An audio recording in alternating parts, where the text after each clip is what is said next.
Hello friends, कैसे हैं आप सभी। आई होप कि आप सभी बहुत अच्छे होंगे। तो राधे राधे फ्रेंड्स, चलिए आज की वीडियो स्टार्ट करते हैं। आज हम बनाएंगे ढेर सारे स्नैक्स, वो भी मात्र 1 कप गेहूं के आटे से। बिल्कुल क्रिस्पी और कुरकुरा और चटपटा सा हमारा नाश्ता बनने वाला है आज का। तो गेहूं का आटे का नाम सुन के भागिएगा मत। कैसे ये बिल्कुल खस्ता और क्रिस्पी बनेंगे वो सब कुछ मैं आपको आज इस वीडियो में बताऊँगी। इतनी ज़्यादा क्रिस्पी आवाज़ आ रही है, तो आप सुन ही रहे हैं। बिल्कुल करारी, जैसे हम मैदे से बनाते हैं ना, बिल्कुल उस तरह की आवाज़ आ रही है। और बिल्कुल उतना ही ज़्यादा ये क्रिस्पी और कुरकुरा भी रहने वाला है। साथ में स्वाद में भी कोई कमी नहीं होने वाली, बिल्कुल फर्स्ट क्लास का सुपर से ऊपर हम बनाने वाले हैं। सबसे पहले हम नाप करके 1 कप गेहूँ का आटा लेंगे, 1 1/3 टीस्पून इसमें नमक डालेंगे, 1 चम्मच भर कर इसमें सफ़ेद वाली तिल डालेंगे। इसी के साथ फ्रेंड्स, इसके फ्लेवर और टेस्ट को और ज़्यादा बढ़ाने के लिए मैंने इसमें यूज़ किया हुआ 1 चम्मच कसूरी मेथी, थोड़ा सा हल्का सा क्रश किया हुआ, थोड़े से पत्तों को खड़ा ही रखा है ताकि इसका फ्लेवर और टेस्ट दोनों ही अच्छा सा आता रहे। साथ में ही इसमें मैंने लगभग 3 से 4 चुटकी इसमें कलौंजी डाली हुई है और साथ में 1 1/3 टीस्पून इसमें मैंने अजवाइन डाली हुई है। दोनों ही चीज़ों को अच्छे से डाल दीजिएगा। साथ में अच्छे सा मोयन लगाने के लिए हम इसमें 2 चम्मच घी डालेंगे। तो अगर हो तो घी ज़रूर से इसमें डालिए, अगर नहीं हो तो आप अपना नॉर्मल खाने वाला कोई भी ऑयल इस्तेमाल कर सकते हैं, मस्टर्ड ऑयल को छोड़ करके, ठीक है ना। अच्छे से मिक्स करेंगे इसे। घी से क्या होता है कि इसमें बहुत ही अच्छा खस्तापन आता है और काफ़ी कुरकुरा और चटपटा हमारा नाश्ता बनता है। खस्ता मतलब बनता है, चटपटा तो फिलहाल बनेगा ही बनेगा क्योंकि हमने इसमें और सारी चीज़ें ऐड की हुई हैं। थोड़ा थोड़ा पानी डालेंगे और पानी को डालते हुए अच्छे से बिल्कुल एकदम सख्त सा हमें आटा गूँथ करके तैयार करना है, नरम नहीं। जिससे कि आप इस चीज़ का ध्यान रखिएगा, खास करके जब भी आप गेहूं के आटे से कोई भी रेसिपी बनाते हो, आप उसका रिजल्ट ना बिल्कुल क्रिस्पी और कुरकुरा चाहिए, तो उसका आटा थोड़ा सख्त लगाया कीजिए, सॉफ्ट नहीं लगाया कीजिए, ठीक है ना। अब इसी के साथ फ्रेंड्स हम क्या करेंगे, इसे ढक करके रख देंगे रेस्ट पर ताकि ये बिल्कुल अच्छे से परफेक्ट सेट हो जाए। तब तक हम क्या करते हैं, कढ़ाई में लेते हैं 2 चम्मच तेल और साथ में ही डालेंगे इसमें आधी चम्मच जीरा।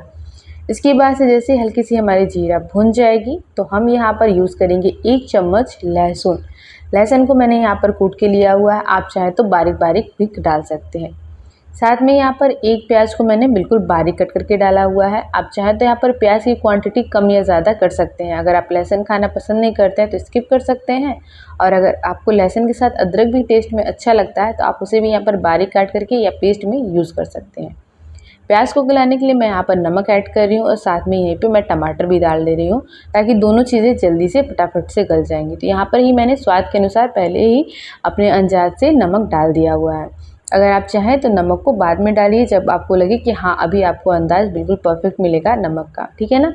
तो अपने हिसाब से स्वाद के अनुसार नमक यहाँ पर ऐड कर लीजिएगा। इसके बाद से इसे चलाते हुए मैं अच्छे से भून लेना है मीडियम फ्लेम पर। जैसे ही प्याज हमारा भुन जाएगा तो इसे हम बहुत ज़्यादा हेल्दी बना रहे हैं, इसलिए यहाँ पर मैं पनीर का इस्तेमाल कर रही हूँ। पनीर को मैंने कद्दूकस कर लिया हुआ है। मैंने यहाँ पर टोटल जो है लगभग 100 से 150 ग्राम के पास मेरे पास पनीर पड़ा हुआ था, तो मैं उसी को डाल करके यहाँ पर बना रही हूँ। आप अपनी क्वांटिटी से कम या ज़्यादा यहाँ पर कर सकते हैं। मसालों में हम इसमें 1 1/3 टीस्पून रेड चिली पाउडर डालेंगे, चाट मसाला और आधी चम्मच गरम मसाला पाउडर डाल लेंगे।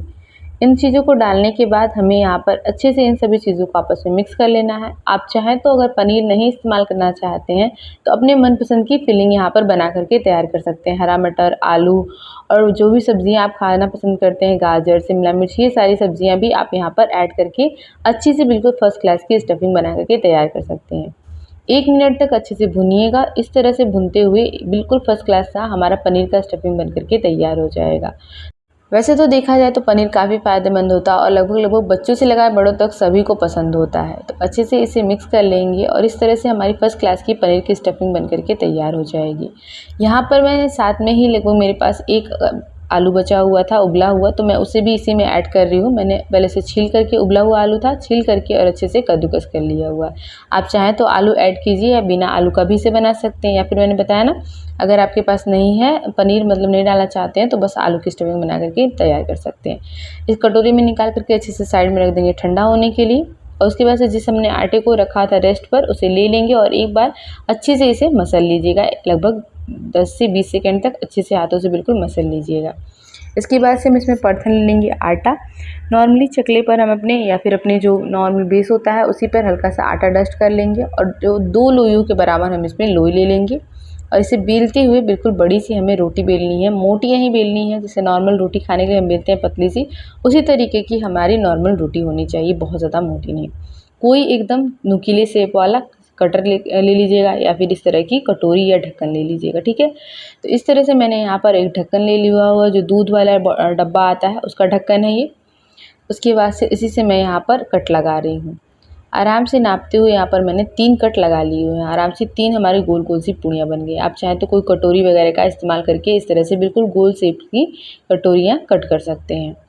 और बाकी का ये जो बचा हुआ हिस्सा है ना, इसे हम अगली पूड़ी बनाने में इस्तेमाल कर लेंगे। इसे फेंकिएगा नहीं या फिर आपको इधर उधर रखने की ज़रूरत नहीं है। आराम से आप इसकी अगली पूड़ी में लोई में मिक्स करके बना लीजिएगा, ठीक है। एक बार हम अपनी पूड़ियों को अच्छे से फैला देते हैं ताकि जो थोड़ी मोड़ी मुड़ी हुई हैं वो अच्छे से एक शेप में बराबर हो जाए। इसके बाद से फ्रेंड्स हम इन्हें सभी को एक साइड में रख देते हैं और साथ में इसमें एक-एक चम्मच हम यहाँ पर स्टफिंग को डाल देंगे। इसके वजह से इसे किनारे पर थोड़ा-सा जगह छोड़ दीजिएगा और इस किनारे पे हमें थोड़ा-थोड़ा यहाँ पर पानी लगा देना है। देख सकते हो आप लोग, मैंने यहाँ पर एक-एक चम्मच पूरी स्टफिंग बीच में रख दी हुई है और इस तरह से यहाँ पर बीच-बीच में किनारे पर एक साइड पर अच्छे से बिल्कुल पानी लगा दे रही हूँ। थोड़ी-सी दूरी को ज़रूर ध्यान दीजिएगा कि साइड में ही मसाले हमारे ना रहें, अच्छे से जगह बची रहे ताकि हम यहाँ पर अच्छे से पानी लगा सकें। आप चाहें तो यहाँ पर कॉर्नफ्लावर का घोल बना करके या चावल के आटे का घोल या नॉर्मल गेहूँ के आटे का घोल भी बना करके रख सकते हैं। पर बिल्कुल आसान और बिल्कुल सिंपल रखने के लिए नॉर्मली आप बस नॉर्मल पानी लीजिए और उसमें डिप करके उंगलियों को इसमें अच्छे से चारों तरफ एकदम घोल को पानी को लगा दीजिए, जिससे कि ये बिल्कुल अच्छे से आपस में पैक हो जाएँगे, जॉइंट हो जाएँगे और तलते वक़्त ये निकलेंगे नहीं, हमारी तेल में निकल कर के फटेंगे नहीं, ठीक है ना?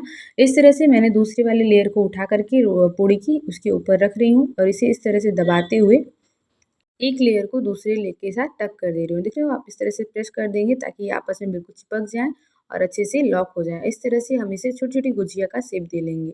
अब इसी तरीके से मैंने दूसरे वाले को भी अच्छे से लॉक कर लिया हुआ है। अब चलिए थोड़ा-सा इसे डिज़ाइन और दिखने में खूबसूरत बनाते हैं। तो इस तरह से एक तरफ बस किनारे से उठाते हुए थोड़ी-सी चूनट बनाते जाएँगे, जिससे कि इसका डिफरेंट लुक आ जाएगा और ये देखने में जितने ज़्यादा खूबसूरत लगेंगे, खाने में उतने ही ज़्यादा स्वादिष्ट भी लगेंगे। तो इस तरह हल्का-हल्का उँगली से दबाते हुए इसे सभी को किनारों को अच्छे से फ़ोल्ड कर लेंगे और इस तरह से काफ़ी यूनिक सा और डिफरेंट सा हमारा नाश्ता बन कर के गुजिया की शेप का तैयार हो गया। इसी तरीके से सभी को बना कर के रेडी कर लेंगे। उसके बाद से हमें समोसा शेप बनाना है, तो इसके लिए नॉर्मल पूड़ी बेल लीजिएगा, उसे भी कट कर लीजिएगा और फिर बीच से 2 पार्ट में कट कर लीजिएगा। अब एक लेयर को उठाएँगे इस तरह से और इस तरह से इसके बीच में एक उँगली को रख कर के और दूसरे को एक दूसरे के ऊपर पूड़ियों को बीच किनारे को अच्छे से चिपकाते हुए एकदम लॉक कर लेंगे। दबाते जाइएगा, यहाँ पर पानी वगैरह लगाने की ज़रूरत नहीं है। अच्छे से चिपक गया था मेरा, अगर आपको लगे तो यहाँ पर आप पानी लगा सकते हैं ताकि ये अच्छे से आपस में लॉक हो जाए। ठीक है ना? अगर आप उन्हें अच्छे से दोनों अंगूठे और जो अंगूठे के पास वाली उँगली होती है उसकी हेल्प से दबाएँगे तो वो अच्छे से बिल्कुल आपस में चिपक जाएगी, आपको पानी वगैरह लगाने की ज़रूरत नहीं पड़ेगी, ठीक है ना? इसके बाद से यहाँ पर मैंने भर कर के 1 चम्मच फर्स्ट क्लास की हम अपनी फिलिंग बनाकर यहाँ पर जो हमने रखी हुई है उसे यहाँ पर भर देंगे। हल्का-सा ऐसे चम्मच से प्रेस कर देंगे ताकि ये नीचे की तरफ अच्छे से सेट हो जाए और इस तरह से यहाँ पर भी हमें बिना पानी लगाए हुए हल्का-हल्का हाथों से दबाते जाएँगे, जिससे कि ये अच्छे से सील हो जाएँगी आपस में। आप चाहें तो आप आराम से पानी का इस्तेमाल कर सकते हैं। बट मुझे यहाँ पर बिल्कुल भी नहीं लगा था कि मुझे यहाँ पर पानी का इस्तेमाल करना है। ये अच्छे से इस तरह से बिल्कुल पैक होकर छोटी-छोटी सी समोसे के शेप में बन के रेडी हो गए थे।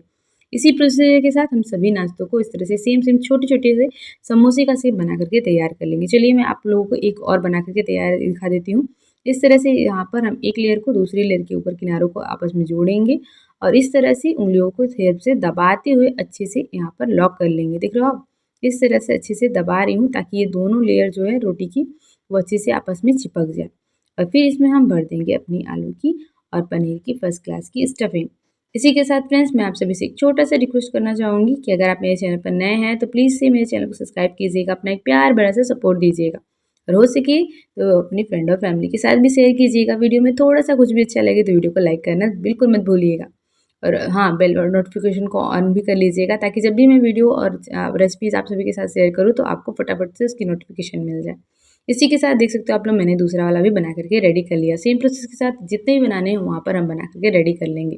इसके साथ ही हम एक बड़ा-सा लोइया लेंगे, इसमें हम थोड़ा-सा आटा डस्ट कर लेंगे, दोनों तरफ से अच्छे से यहाँ पर आटा हमें लगा लेना है और फिर हमें यहाँ पर क्या करना है, बेलते हुए इसकी एकदम बड़ी-सी रोटी बेलनी है। साइज़ेस का ध्यान रखिएगा, हमें नॉर्मल साइज़ का ही रोटी बेलना है, बिल्कुल मोटा नहीं बेलना है। जैसे हम नॉर्मली रोटी खाते हैं, थोड़ी-सी उससे पतली ही रखिएगा, बहुत ज़्यादा मोटी नहीं। बीच-बीच में इसमें आटा लगा करके इस तरह से एक बड़ी-सी हमें रोटी बेल करके तैयार कर लेनी है लंबाई के साइज़ में, ठीक है ना? देख रहे हो आप, इस तरह से मैंने सिर्फ बेली हुई है। लंबे साइज़ में एक रोटी हमें यहाँ पर बेल करके तैयार करनी है। उसके बाद से जो हमने फिलिंग रखी हुई है उसे यहाँ पर धीरे धीरे चम्मच की हेल्प से मैं डाल रही हूँ। आप चाहें तो यहाँ पर नीचे की तरफ अपनी मनपसंद की चटनी वगैरह भी यहाँ पर लगा सकते हैं, बट फीलिंग इतनी टेस्टी थी कि मुझे यहाँ पर कुछ भी लगाने की ज़रूरत नहीं पड़ी। इसके बाद से हम साइड्स को धीरे-धीरे उठाते हुए आपस में इस तरह से चिपका देंगे और हल्का-हल्का उँगलियों से दबाते जाएँगे। दूसरे साइड से भी सेम प्रोसेस करेंगे और ध्यान दीजिएगा कि वहाँ पे किनारों पर हमें जगह छोड़ देनी है, जैसे कि मैंने छोड़ी हुई थी, ठीक है ना? तो इस तरह से हल्का-हल्का दबाने के बाद किनारों को हमें दूसरी तरफ से जो किनारे वाला साइड है उसे हल्का-हल्का बस गोल-गोल सा हमें करते हुए फ़ोल्ड करना है, ताकि हम इसे बिल्कुल आराम से घुमाते हुए और आराम से गोल से गोल करके फ़ोल्ड कर सकें इस तरह से। तो देख सकते हो आप लोग, यहाँ पर मैंने इसे धीरे-धीरे घुमाते-घुमाते हुए फ़ोल्ड कर रही हूँ ताकि ये अच्छे से फ़ोल्ड हो जाए। इसके साथ फ्रेंड्स मैं आपको बता दूँ कि लास्ट में जो हमने थोड़ी-सी किनारे की तरफ जगह छोड़ी हुई है, वहाँ पर हम पानी लगा लेंगे, ताकि जब हम इसे आपस में इस तरह से घुमा करके लास्ट वाले सीन को लॉक करें, तो ये आपस में बिल्कुल अच्छे से हमारा नाश्ता जो है वो चिपक जाए और बिल्कुल भी खुले नहीं। हल्का सा हाथों से थपथपा लेंगे और उसके बाद इस तरह से हल्का-हल्का सा इसे धीरे-धीरे थोड़ा-सा पतले शेप में हम फैला देंगे, ताकि ये थोड़ा-सा और साइज़ में लंबा हो जाए। अगर ज़्यादा मोटा है तब, अगर पतले शेप में है तो उसे और भी ज़्यादा बिल्कुल पतला मत कीजिएगा, बस एक मीडियम साइज़ का रखिएगा, ताकि बहुत ज़्यादा मोटा और बहुत ज़्यादा पतला भी ना रहे साइज़ेस में, ठीक है ना? इसके बाद से हम एक चाकू लेंगे और चाकू की हेल्प से इसे कट करते हुए छोटे-छोटे से गोल-गोल शेप्स में कट कर लेंगे। देख रहे हो आप लोग, जिससे मैं बस हल्का-हल्का लगभग आधे-आधे इंच की दूरी पर इन्हें कट कर रही हूँ। एक पीस मैं आप लोगों को निकाल करके दिखा देती हूँ, इस तरह से देख रहे हो आप लोग। इसी तरीके से हमें सारे पीसेस को कट करना है, ठीक है ना? हल्का-हल्का शेप दे लेंगे, देख सकते हो, तो कि ये जो भी मुड़े-उड़े हैं किनारे से वो बिल्कुल एकदम गोल हो जाए। तो यहाँ पर मैंने इस वाले नाश्ते को बना करके रेडी कर लिया हुआ है। इसी तरीके से सारे के सारे नाश्ते को हल्का-हल्का सा हम घुमाते हुए हाथों से, ताकि जो भी इसका शेप चेंज हुआ बिल्कुल गोल हो जाए।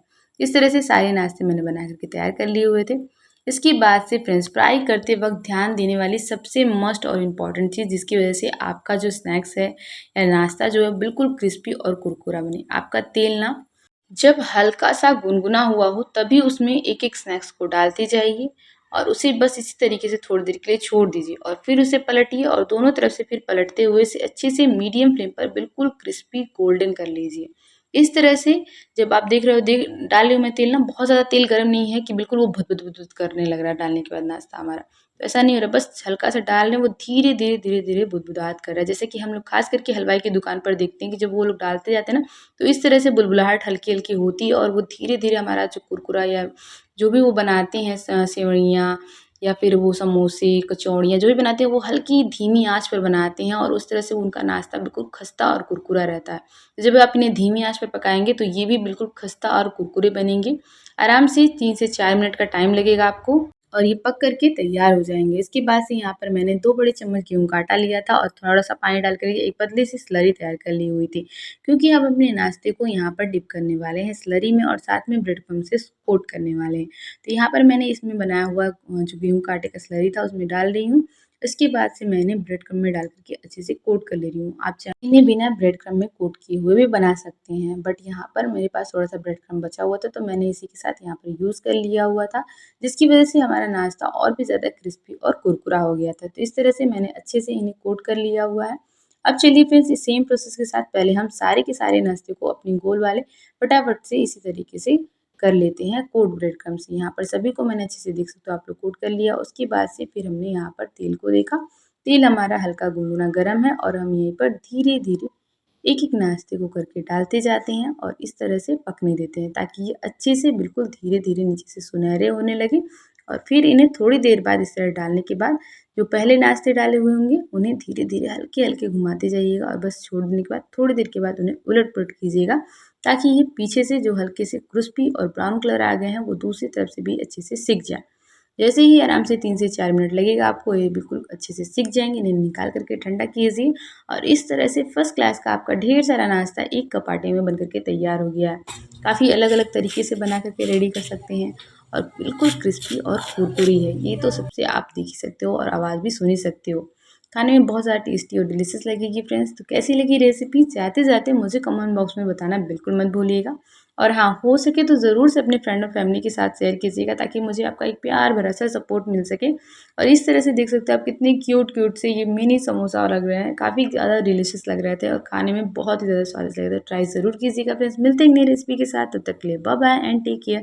और हाँ, यहाँ पर मैं एक आपको दिखा रही हूँ जिसे मैंने बिना ब्रेड क्रम्ब का अच्छे से बिल्कुल तेल में मीडियम फ्लेम पर फ्राई कर लिया, जिसकी वज़ह से देख सकते हो आप लोग बिल्कुल इसमें से स्टफिंग बाहर नहीं निकली और बिल्कुल अच्छे से ये फ्राई भी हो गए हैं। तो इस तरह से ये बिल्कुल कुरकुरा और चटपटा और बहुत ज़्यादा टेस्टी भी बना हुआ था। चलिए फ्रेंड्स, मिलते हैं नई रेसिपी के साथ, तो लिए बाय-बाय।